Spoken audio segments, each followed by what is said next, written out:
Hello, everyone. This is Scratch and Jack, your host for the Amazing Classic Across the Pond Hangout. Amazing Classic is a Google Plus community of scale modelers of all shapes and sizes, interests, genre levels, and they like to share their tips and tricks with one another. And guess what? My screen just went blank.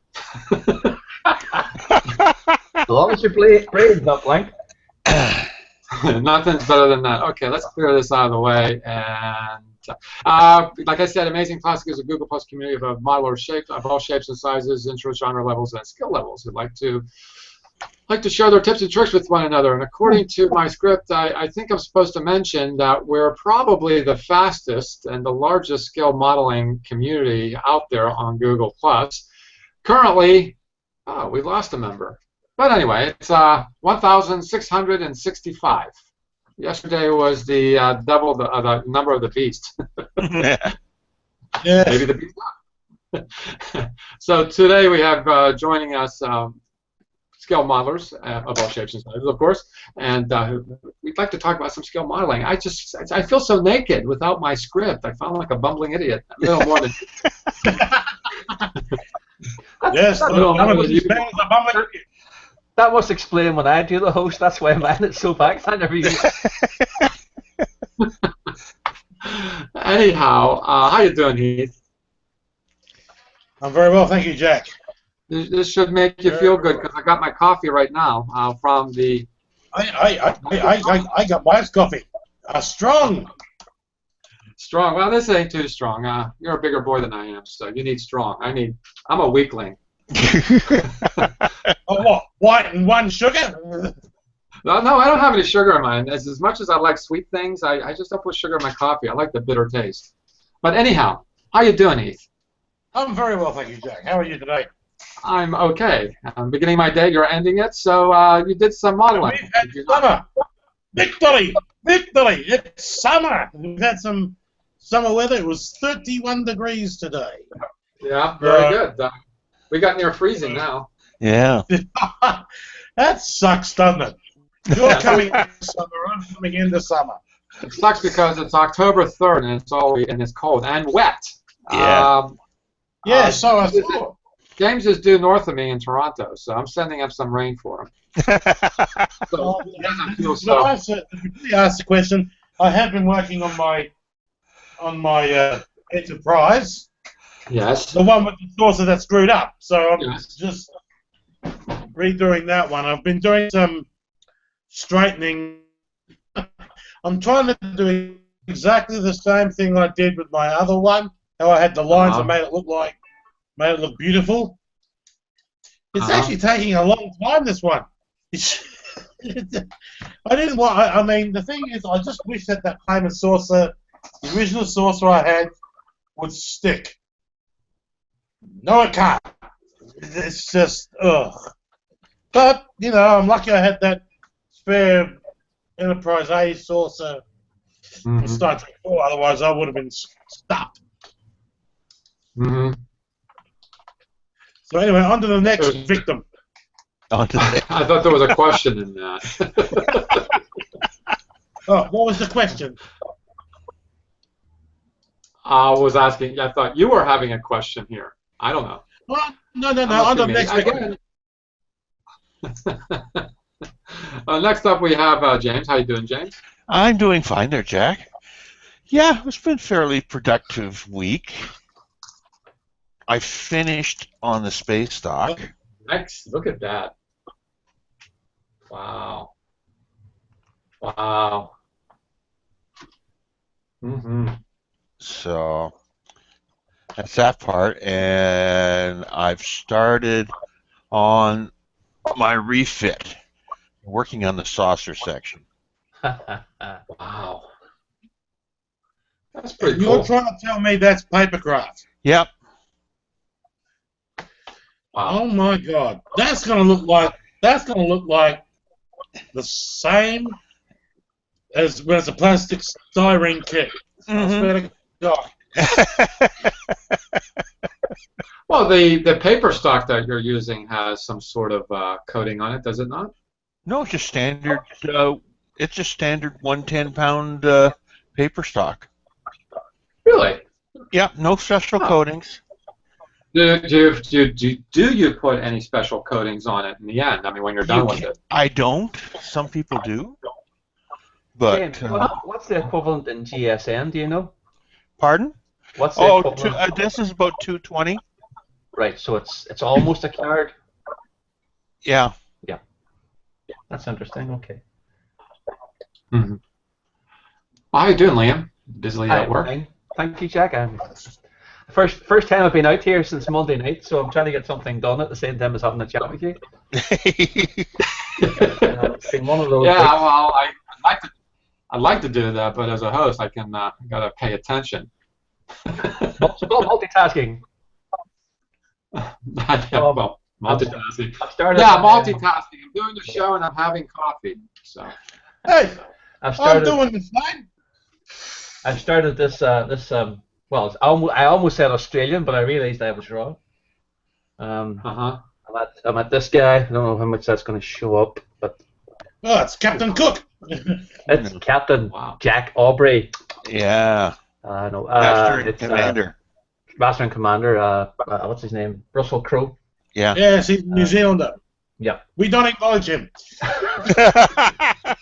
He appeared in Neighbours. He's an honorary Australian. I quote Russell Crowe. Say hello to my little friend. Phone on the left. I'm trying to approach with this one. The last figure, I was never happy with the face finish of this one, so I'm trying to be a lot more careful with this and build it up in layers. But obviously, it takes a lot more time, and the paintbrush is a lot smaller. Yeah. Oh wow. Oh, that was me. I know that life. I got the same question. I need to get another mug or something. I think I had like a Coke glass downstairs when I moved stuff up. I didn't move that up. I should bring it up and put my brushes in it. Of course, when you put brushes in a cup, you want to point the bristles upwards. You don't want to point them downwards. Yes, definitely, yes. So I got a whole bunch of. I'm thinking of investing in better brushes because I think what I'm finding with the cheap ones is I don't know again if you notice this one what it does. You see that they start to flare out. that one's got a curl, isn't it? Yeah. Very annoying. This is a brush from my first set right there. That's all flared out. Yeah.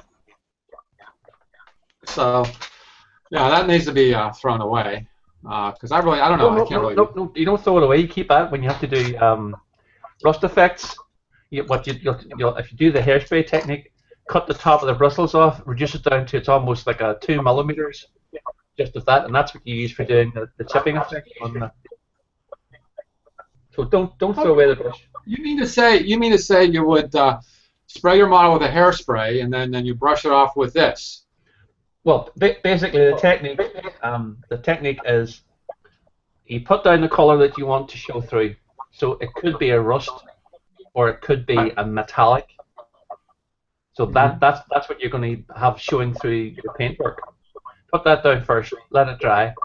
Then you literally just spray it with hairspray. Or you can spray it from the can, but you're better off putting it in an airbrush and spraying it that way. Let that dry.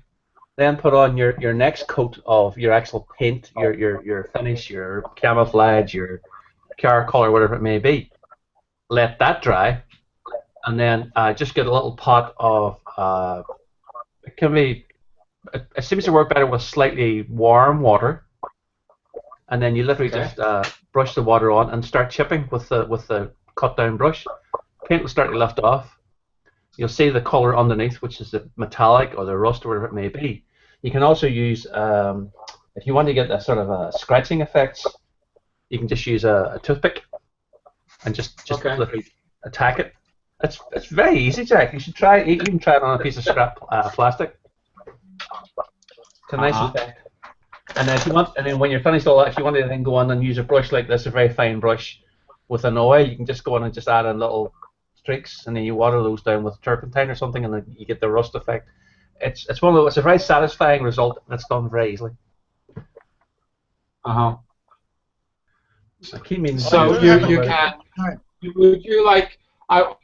let me get this right. You would spray your model, Yep. With the hairspray. Cheaper, better from what I heard. With your, you spray it with the paint you want to show through, be it rust or metallic or an undercoat or whatever it may be. That goes down first. Then you spray it with the hairspray. Then you put on your final coat of colour, whatever the colour may be. Then you can start the chipping. And if you want to protect the whole thing when you're finished, then you could spray it with a future or something like that, just to seal it all in. Yep. Right, seal it all up. I mean, you can get all kinds of sealer. Yeah. Yeah, clear coat. You got Krylon does a clear coat. So does Testors. Testors makes it, but their cans are really tiny. But of course, Krylon is a big regular rattle can. All right, so yeah, I mean, that's you can have clear. Right, Pledge. Yeah. Here it's just. This one isn't. This one isn't clear, unfortunately. It's just an acrylic floor wax. If anybody's watching, I mean, I have like the Home Depot version of that. It doesn't. It's not brand specific. You can just get any kind of acrylic floor wax. Yeah. I mean, I don't even think we get Pledge in Australia. Right. Maybe under a different name. Look for the clear. If you see that that'll be written on the packet. Heath, the Lois of that. Right. Clear. That's the brand name part of it. Right. They're really floor wax. What's Pledge still? They make it still. What's that? I was just saying, I do have a question for James. Yeah. In regards to his space dock, what's the size ratio difference for when you've done the space dock to the Enterprise? What scale They're is it? both 1700 scale. Oh wow. So the space dock's 1700 scale? Yep. And what size is the Enterprise? 1700 scale. So they're both 1700? Yep. Gosh. Big. Well, I make a 25. I have a 2500 downstairs. It's about this. The 2500 is about this long. Yeah. The 1700 is just a little bigger, of course. Yeah, it's pretty small. I've got the 125,000 refit. Right. I've got two of them actually. I've got two of them. Mm-hmm. So if I times that by the... So Liam, do you have a YouTube channel? Yes, I do. Could you do a tutorial of that? Yeah, I will. I'll make a point this week. I keep talking about doing it, but I will. I mean, I'll just do it on something scrap just to demonstrate it. It's very straightforward. It's something you can do within a half an hour. You can have the effect on with all the different layers, depending on the paint you're using. If you're using acrylic, then no problem. Enamel, I don't know how to do it on enamel, but I assume the principle is the same. Well, you can buy. There's chipping compound you can get. Yeah. And then you can also do it with Maskall, which is and you can mask using that, which is the homebrew version. But again, there's umpteen versions of that. Basically, you put that down on the areas you don't want painted. Yeah. But I find it much harder to control. There's also the salt technique. The salt technique as well. The salt technique gives you much more of a heavy chipping. Yeah, I mean, it'll look like it's been through the war, sort of thing, literally. But it just depends on the effect you're after. It's great for Japanese aircraft, especially because the Japanese aircraft ended up looking like they had been totally unlooked after, uncared for. Yeah. And it works really, really well for those. But so it's tanks, planes, automobiles. It doesn't really apply to starships. Although I did use it on my Klingon bird of prey because obviously the Klingons aren't as house proud as the Starfleet people. So bird of prey does land on the surface and it does get weather. So yeah. I got in arguments. Although there's weather in outer space too, just the same. But I wouldn't necessarily think it'd be rust. You know. The reason I ask though. The reason I want you to do a tutorial because I finally got the kit. I finally bought the kit that I'm going to do my Mad Max build. I still want that. I bought this kit. Oh, very good. Oh, the Willie's Coupe, yeah. No, this would be my Mad Max, and I want to have at least the side panels of the vehicle here to be kind of. No, I just want to do rust. And Spike, one of the members of the community, actually makes rust. He just gets steel wool and he puts in a saline type solution, gets it all wet and stuff, and lets it oxidize. Yeah. And steel wool will make perfect rust. So yeah, I'm going to use his idea of getting rust made, and use it as a paint perhaps with a floor wax base. Yeah. But I do want to know how to get that technique down, because I found that if you have nice thick paint on styrene, and then you use the Plastistruck glue over, you brush it on it, it ends up crinkling. It gets really crinkly. Mm. It melts it, and then it gets crinkly, and you let it set, and there you go. You have that. I'm going to use that technique too on this build. I would practice on something scrapped before you do your final, because it is a sort of a.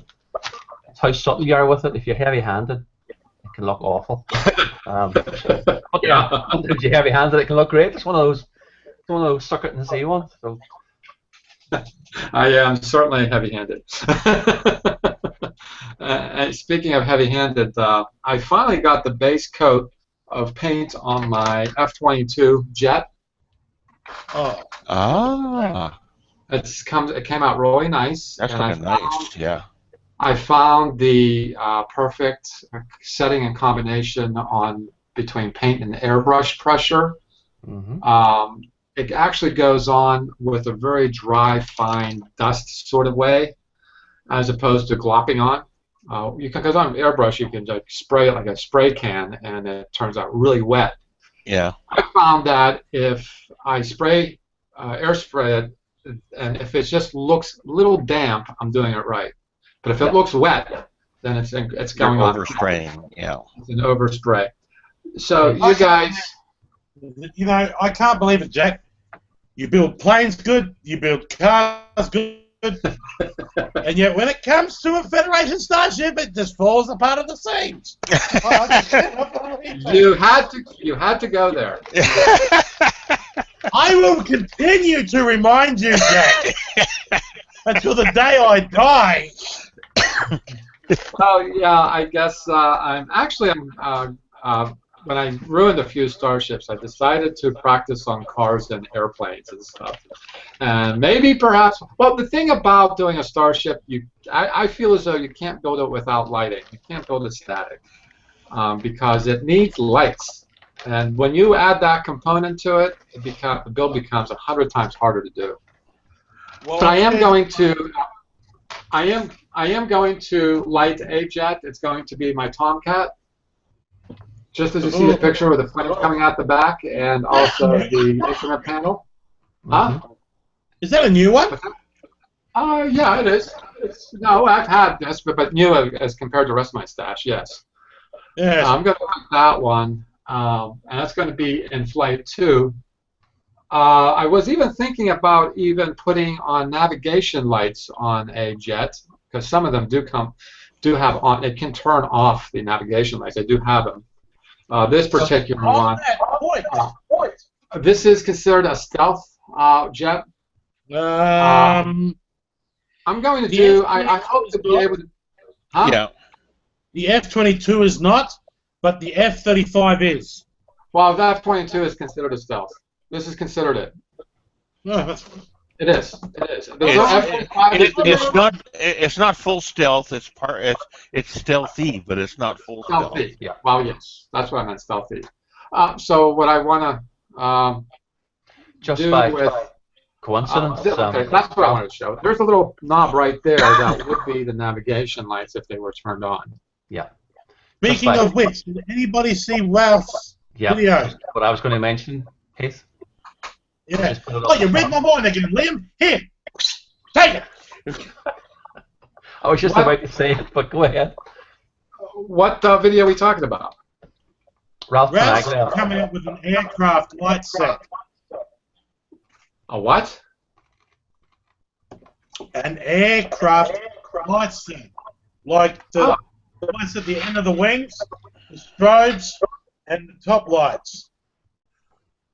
Oh, okay, that would work like on a Boeing 747 that I have never finished. So I don't think I ever will finish it. It's not just for the domestic aircraft. He also said that it's for like the fighters and stuff like that. It has strobes and everything on it, warning strobes. Yeah. So. It looks good. But what I wanted to do is on the cover here of the box, there's this camouflage type paint, and somebody said something about using silly putty to get the edges to be soft and not hard. And quite frankly, I went to my local Walmart. They didn't have it. But then again, it is a small Walmart. It's not like a regular huge one like you see elsewhere. But I ended up buying Play-Doh. Right. Come again? I'd have said go with blue tack, Jack, and do it that way because Play-Doh might be too coarse. Yeah. And it may stick too well to the aircraft as well. Actually, Play-Doh is wallpaper cleaner. It crumbles off if you kind of gently rub it. If it's stuck to a surface, you gently rub it and it comes off. It's wallpaper cleaner is what it is. I figure that I'd also mention that if you've got a dust-laden, model that's been out on a shelf and you dust it off and it's still dirty, you use Play-Doh to rub on it and rub off it, and it'll take up all the dirt, just like on wallpaper. Right. But I think you're right. I think perhaps Play-Doh might be too coarse to roll it out into a long spaghetti thing and then use that as your stencil. The way you use the blue tack, you roll it as sausages with blue tack, place it in the shape of the pattern, and then when you're doing the airbrushing, because it's all to do with the angle that you point the airbrush at. If it's correctly pointed at the blue tack, you'll get a certain amount of underpaint and overpaint, so you get a soft edge. Right. Again, something worth practicing. Sure, I'm going to certainly do that with the Play-Doh, but how thick shall I roll it out to be? Well, probably still only pencil size. I wouldn't go anything more than that. Really? Pencil. Like a pencil. Because you're delineating an area. What you need to do, however, is cover the areas you don't want to paint with painter's tape or something like that. Right. Right. I noticed. Speaking of, sorry. I noticed Lou's online now, Jack. Lou's online? Yeah. All right, Lou. I'm going to get an invite. See if you're up to your nose Speaking and of nostrils. airbrush, I don't know how many other times you've seen it, but I got my airbrush. Hey. Oh, look at that. Hold that up. Keep it up. There you go. Oh, look at that. And is that a variable airbrush, or is it one? Gravity fed. No, I know it's gravity fed, but is it variable? It's a variable one. Yeah. It's a Delta 81008. Did you play with it yet? No, because I need to get some more paint. Well, may I suggest that you thin your paint very well. And forget about paint. Hey, practice with something else. Practice with food dye or something before you ever put paint on it. Oh hell, I could paint it practice that way. Well, the problem, Jack, being that what I found anyway, the first time I tried the airbrush, the biggest hassle I had was getting it cleaned afterwards. So if you want to get practice with it first, get the technique down, start then. Oh, But you know, though, I have found with Vallejo acrylic paint that you could use degreaser. Practice with something else. Practice with food dye or something before you. Yeah, that's the professional school of thought. But who said I was professional? But what I'm saying is that with thinning the paint, you're going to have it flow through the airbrush better. I found that out the hard way after cleaning so many times, and I'm about to buy a jewelry cleaner, and that's just the thing that vibrates the heck out of them, and in a solution, in a solution. I'm thinking that the best solution I found for Vallejo is actually degreaser and not ammonia cleaner. It's too severe, Jack. What I use is basically this, which is screen wash. Screen one. Screen wash. What would that normally be used for? Yeah. For car windscreen. So 50% that. Yeah. Okay. 50% water. So Okay. you've had 50% of its water, 50% of its screen cleaner. So and if you put it in a bottle like this, so basically 50% of the screen cleaner, 50% water, and then the rest to the top is Isopropyl alcohol. I mean, it works every single time. It'll shift everything. There's nothing that it hasn't shifted out of the airbush when I've had problems. Yeah, I used acetone, but that's too severe. Acetone's too severe. Yeah. Keep it simple. It's and this does ridiculous. So, I mean that's a pound. That was a pound for that bottle. The water is obviously, if you can get distilled water, it's better, which is virtually free. And then the isopropyl alcohol is about £2 for a bottle that we buy here. So, and that'll probably last me the next 3-4 years. That's simple, stupid.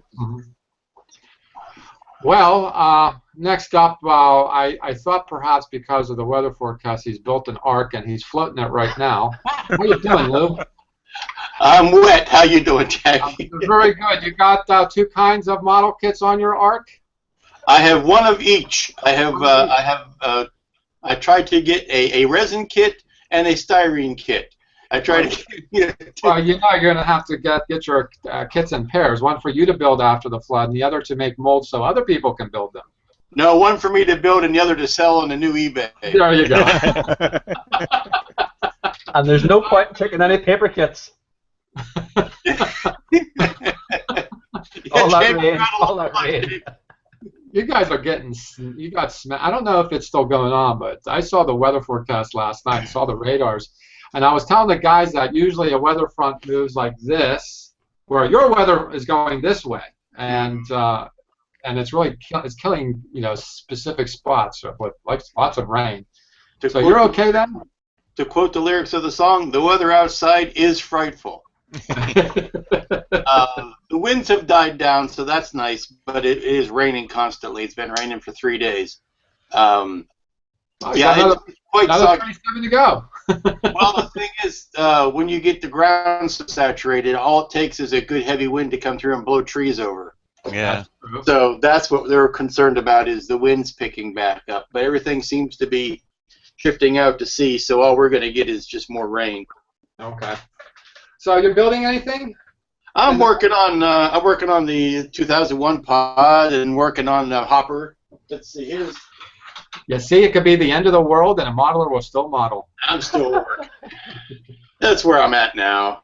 Wow. Oh, that's fucking nice. Really nice. And you know what? You do all this, you do all the work on this, and you realize you can't see anything except through the tiny window. So I make a side come off with magnets. Oh, very good. So that you can look inside and see all the work that's been done. Because I don't like doing a bunch of work and then covering it up. And you see, you open up the back door, and all you see is the back of Dave. So I mean, it's. I'm sorry, Dave. Back of Dave. Back of Dave.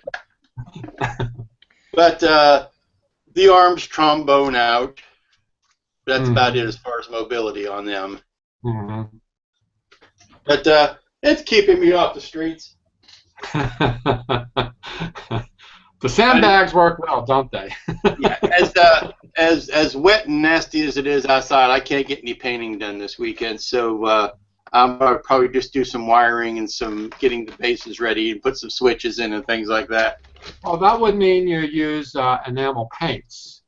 No, I just mean, well, I use the big rattle cans of the sandable primers and stuff like that, which I have to take outside to spray. Right. Yeah, I'm in a pickle in the wintertime when it's like 5 degrees Fahrenheit. I don't mind cold as long as it's dry. Actually, if it's sunny, what I do is there's a spot back in my house that the sun hits, and it's as long as it's not windy, it can feel pretty warm. Uh-huh. And I heat up the can. Yeah. You know, I put it in like warm, very warm water, and let it sit, and keep shaking it, and get it nice and warm, and warm my parts too somehow, and not melt them. And then the model. And take it outside.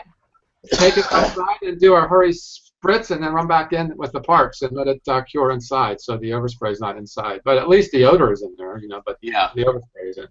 I have a question for Liam. I was listening to his recipe earlier, and he said 50% windshield washer fluid, 50% water, and the rest is isopropyl alcohol. Is that English? I then explained 50% and 50% to there. And the rest. And the rest. Then that's not really 50% then, is it? But it's not a percentage, it's just it's 110%. Exactly, Jack, yes. Yes. 50% better than it works all the time. Well, then you would say 5 parts water, 5 parts water, 5 parts fluid, and 1 part of the alcohol. That would be probably a better way of saying it. Jack, 45, 45, and 10. Yeah, Jack, what you need to get is a one of those portable paint hood, so you can use that in the wintertime. Oh yeah, I have a box fan, and I used to put a furnace filter in front of it. Yeah. But I found that I don't need it really, because like I said, I come out to be like a really fine powdery, that barely wet. So if it does get picked up by the fan, it's already dry and hits the wall. Yeah. It'll be like a grease fire. Shaq has a paint fire. Yeah, I was not having my luck. That's what would happen.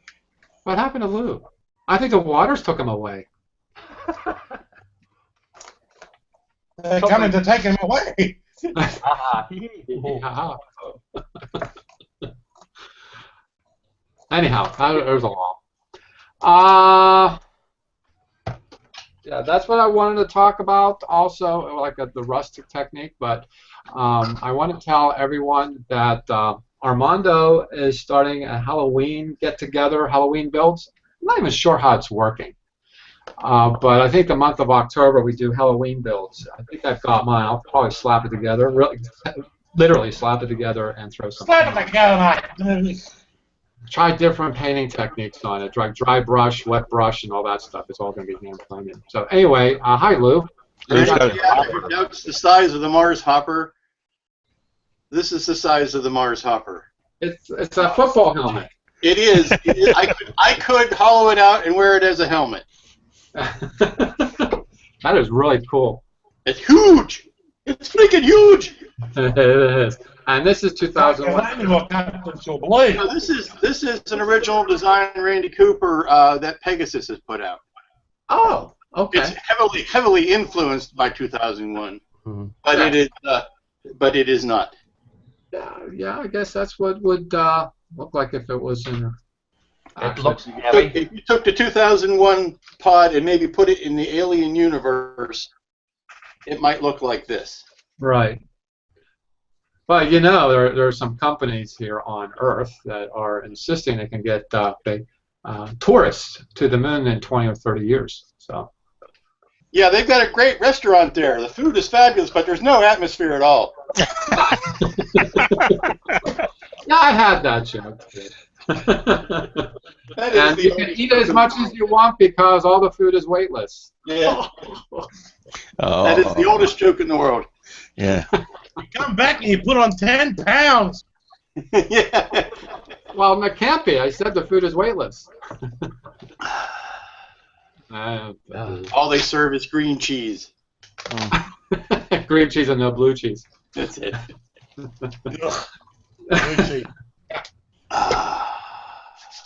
Anyhow, I'm going to share some figures today, and this figures from the community. I hope I don't drop out when I do this, because my computer has a habit of doing that. You've dropped out, Jackie. He's dropped out again, the mongrel. Pretty cool, eh? Yeah. quite a small little figure too. Uh-huh. Yeah, look at the size of the alligator clip, I'll tell you. Mm.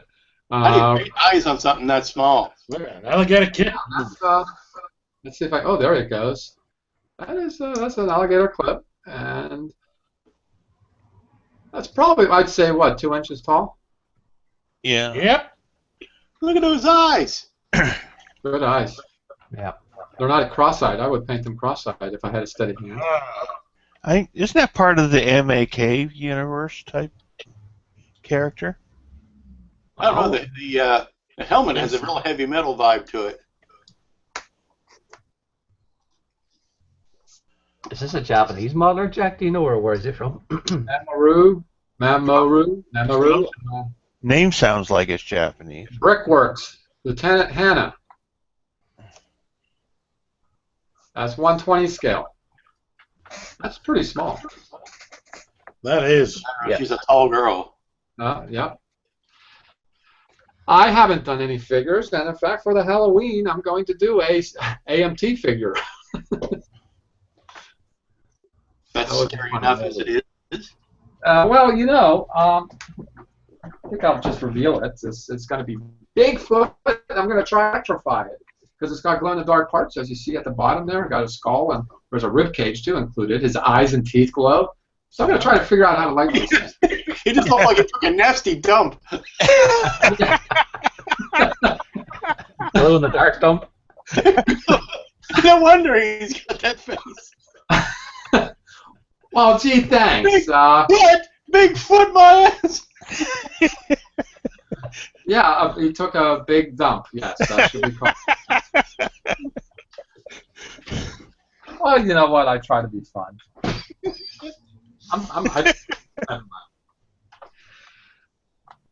Anyhow, what do you? Well, you know what? You might be laughing, but none of you are doing anything. What are you guys doing? Anybody Absolutely not. I've got nothing planned for Halloween straight build. I'm still working on this thing, so. Oh, okay. I don't celebrate Halloween, so I'm out automatically. And going to cars, Dirk picked up a kit that I had built, and I'm kind of proud of saying that because it turned out pretty good. I think this kit is pretty good. This is the 71 Plymouth Hemi. I did the purple. Actually matched it pretty well, too, just the same. I don't even remember. It was a Vallejo color. I think it may have been a Vallejo color. Had to have been. And there was metal flake in it. But Arctic this blue, Jack? What's that? Arctic blue? No, it's not an Arctic blue. It's actually a purple. Okay. Looks blue or purple. Sorry, it's one of those. It is purple. You know, now I can't remember if I still have the paint. I'm kind of looking over to my left here, and I'm not seeing it. But this is actually a very fun kit for a car build. Now, if I wanted to suggest a beginner on a car, I would probably, you know, have this suggested to them, because in the back here there's this huge decal. So it's not there's this license plate that's a decal. Yeah, still showing the box cover. Yeah, I know. I know. I thought you were describing something. Well, I am describing something. The decals are actually quite large in this kit for a beginner to use, is my point. Oh, okay. And it's black inside. You can't fail in painting that. And it's, of course, purple on the outside. So I would suggest this for a beginner. Anybody have a suggestion model for a beginner? Depends what they're interested in. If they're interested in figures or like comic book stuff or movie stuff, the original Mobius Iron Man is a very good kit to start with. The pose is horrible, and but it turns a good-looking result when you're done, and it's easy enough to build. It could be done in a weekend, and I think for a kid, if he's just starting out and wants to do something that he can see in a movie, that's a good start. I see. Well, Joe. That's the one right there. That's the one. Yeah, Ed Fugate built it, and I'm glad you brought it up. What seamless production quality we're having today. Yeah, this is the kit. This is a stupid pose, I got to admit. You're saying this would be a good beginner's kit for figures.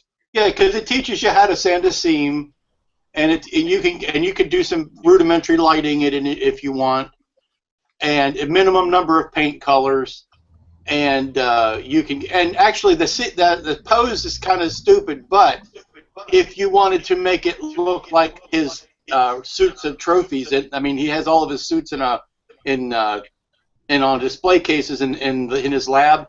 You could justify it by saying that's the pose of the suit in the lab. Mm-hmm. Okay, yeah, that's true. That's true. And he did get a nice glossy quality to it. It looks brand new. You're right. It's probably a very good thing to put in a diorama as a what did you call it? You could experiment with weathering and damaging if you want on it. You could experiment with the candy coat auto finishes on it if you want. It's just a good starter kit. Very good. Of course, I have you on there. I'm not sure if everybody saw that. Here we go. Let's do it again. There we go. There. Yeah, this is a. You're right. I think who makes this? That's Mobius.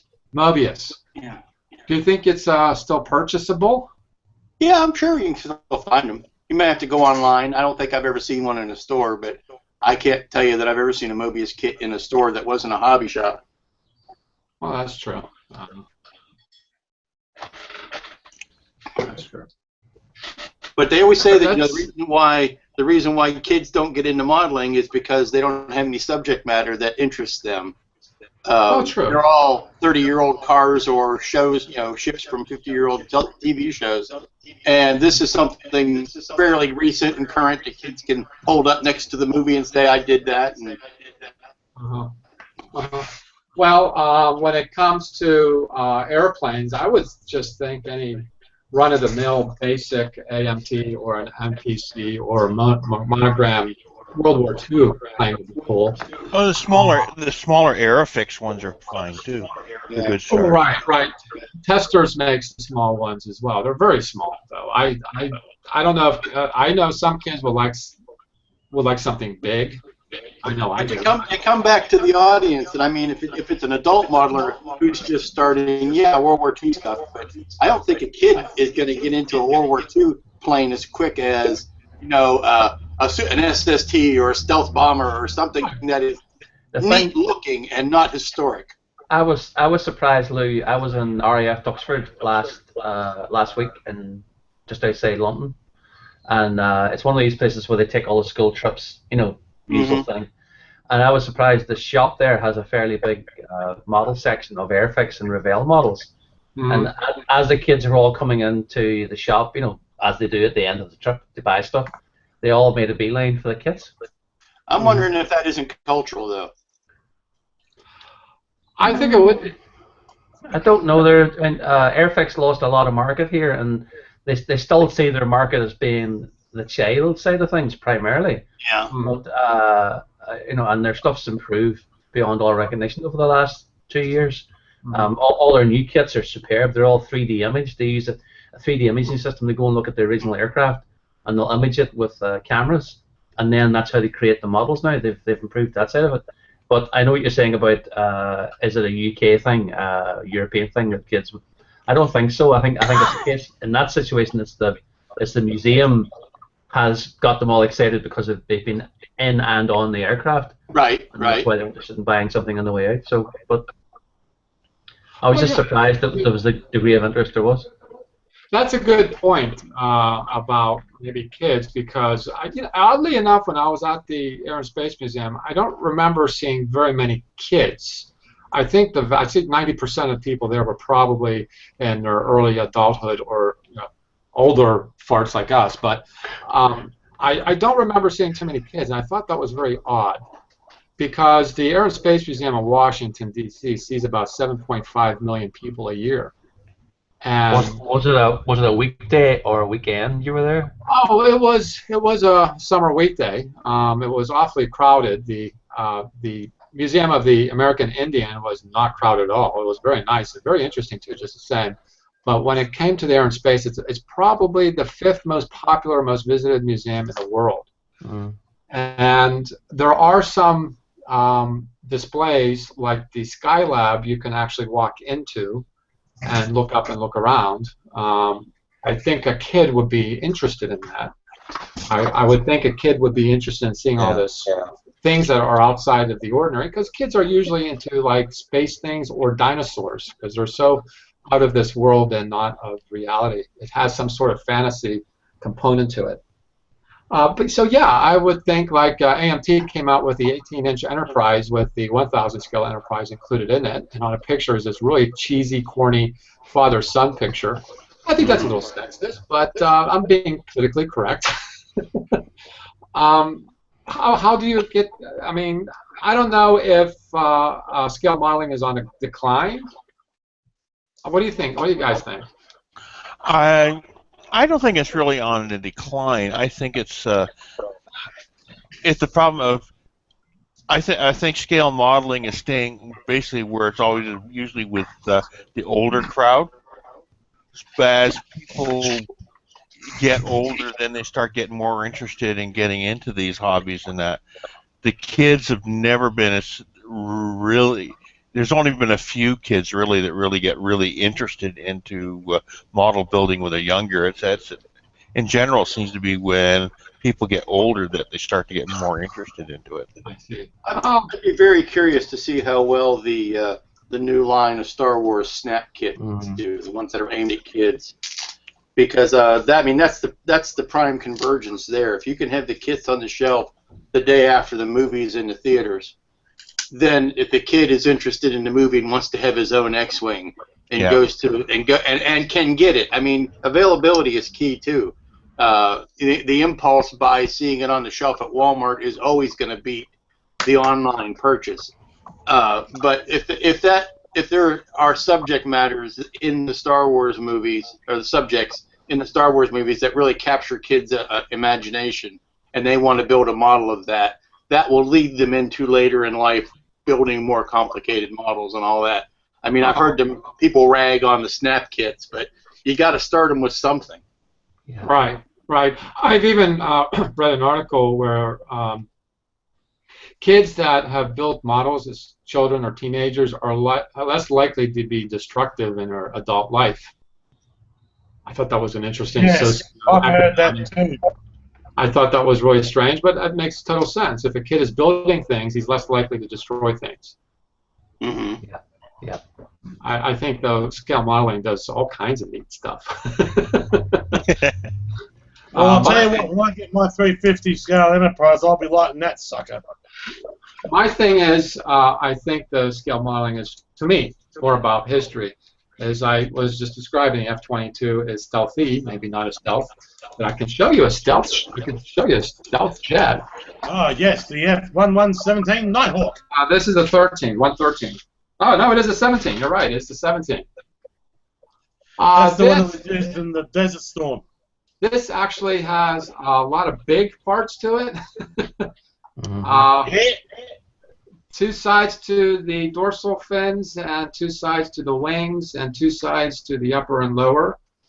There's like a piece inside the exhaust. I think you can see it. There it is. Yep. There's a piece in there. You're telling me that the part count is in the tens.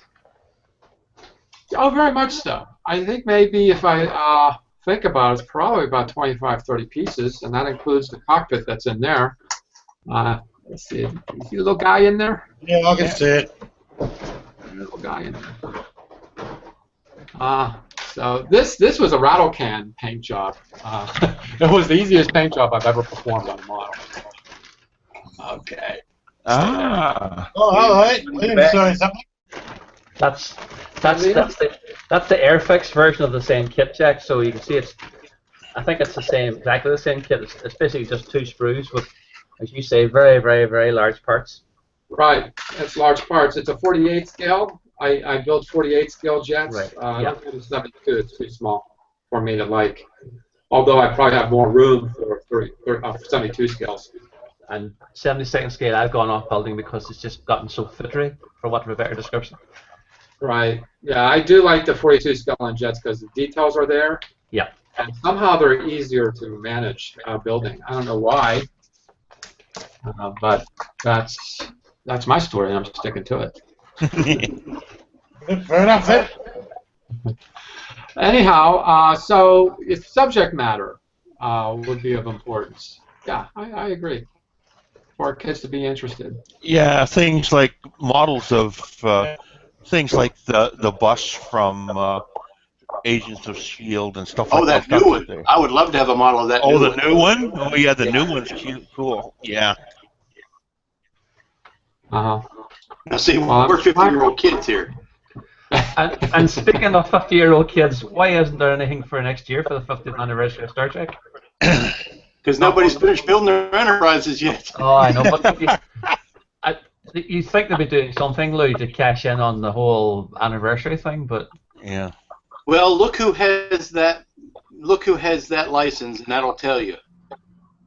oh, Who is has that- the license? is that a subtle hint or something there?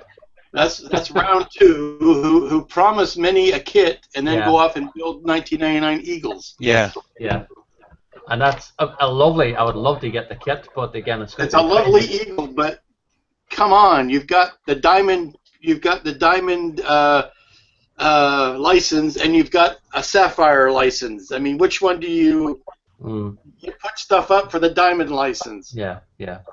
In terms of volume sales, the Star Trek stuff will do better every time. I assume. Maybe I'm wrong, or perhaps they've saturated it too much. I don't know. Well, there's a certain amount of that. I can buy that. There were a lot of crappy Star Trek kits put out 10, 20 years ago only because they had the license to put them out. Who needs a Kazon torpedo? Right. Not. But Aki's ship only appears at the beginning of the series. Or the Scorpio thing from First right, Contact. Scorpion thing from Nemesis. Yeah. That. They could have done the Tin Hadar ship for sure, but apparently that's a pretty big scaled ship. Well, Speaking of models that have few parts, and large parts for that, there is a science fiction spaceship that has large and few parts. This is Armando's version of the Deep Space Nine Defiant. Can you all see that? Oh yeah, that's a kit of few parts. But he had bought some aftermarket parts that our friend Jay had made, and it probably doubled the part count for sure. Yeah. Well, here's an example. Here is the Interstellar Ranger. It is primarily 3 parts. Yeah. It's about, 90% of the kit is these 3 parts. All right. And it's a current subject. It's faithfully done. It's available fairly easily.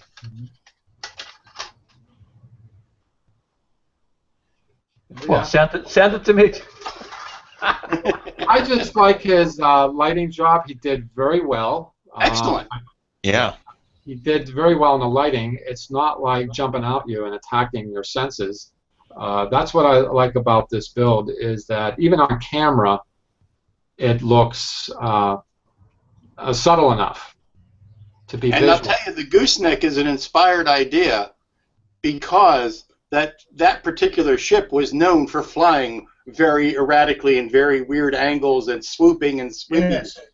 And it's not as stately as an Enterprise that always traveled smooth and straight and maybe made a turn once to the right or to the left. Yeah, I did talk to Armando about this kit. The gooseneck you can find on Amazon. You just look up gooseneck. It's a microphone gooseneck. It's a microphone gooseneck is all it is. Yeah. Yeah, it's a microphone. 7 of 9. That's photo is 7 of 9. Yeah, it's you can get them. So I'd probably do something longer, but I and also the paint job. It's not paint. It's not paint. There is someone developing a decal set to take the place of the paint. And I asked him about the paint, and I felt that it's really crazy because he was telling me about the base color, whereas I was thinking he was talking about the variant colors, like the blue and the darker gray and the beige. But no, the blue, the darker gray, and the beige are decals. That's going to be tough to weather over. Hmm. Well, it looks like paint to me, doesn't it? Yeah, it does. Yeah.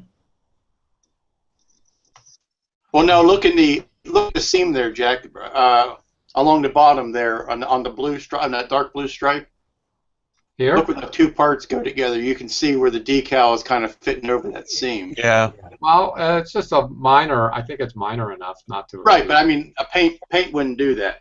That's true. That's true. You would mask it and paint it like that. But I actually thought it was paint. And I was talking to him, and he's like, "No, that's not paint." Why do you forget It's to a do this? very, There's a very a whole bunch of attractive- detail on the back you hadn't finished. yeah. Well, I don't know if we've ever seen the back end on video, but I would buy this from him. I would pay good money for it. I would. Yeah. It's that good. It is that good. You did very well on that. So that would it's supposed to be a snap kit. They labeled it a snap kit, and you put it together, and it falls apart as soon as you put it together. You use glue on that kit, and it does work much better with glue. And also the way it is that if you don't put something in the middle of this kit, the two halves, because it's two halves put together, then if it's compressed, the seams will pop out. So you need to put something inside. He put just a styrene post in there, whereas when I built it some years ago, I put an entire length. On the entire length of it, I put a ridge. And that will keep it from compressing and then seams popping and stuff. So that's another thing I wanted to mention about that kit. So I think, though, for someone who's wanting to do some sort of scratch building on a kit, that would be the one I would say, because the scratch building part you don't have to make look pretty, just functional. Anywho, is that it, everybody? Is that everything we can talk about today? Yeah. Okay, I'd like to thank everyone who was watching today, all 7-8 viewers that are consistently watching. If you want to see the past episodes of the Amazing Plastic Hangouts, go to my channel at Scratch and Jack and check it out and subscribe. And perhaps you'll see other episodes of Mayhem. Some other episodes do have Mayhem in it. Yeah. I'd like to personally thank Heath for joining us. Thanks for joining us. Why don't you go to bed, and we'll see you in a few hours. No, it's not bedtime yet. Not bedtime yet. Thanks, James, for stopping by and sharing your 1700 scale dry dock. Yeah, no problem. Base dock, and that's some amazing cuts that you made there. And also, Liam, thanks for sharing. And yeah, I'd like to see some sort of tutorial on what you do on Rust.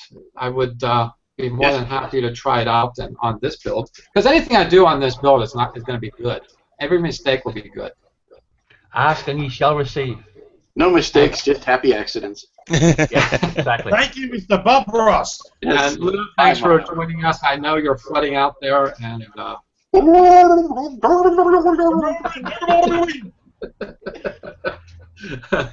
this is Scratch and Jack, your host for the Amazing Plastic Hangouts. Join us tomorrow night, 7 p.m. Eastern. That will be the Sunday Hangout. Thanks, everyone, and happy modeling. Good day. Good day.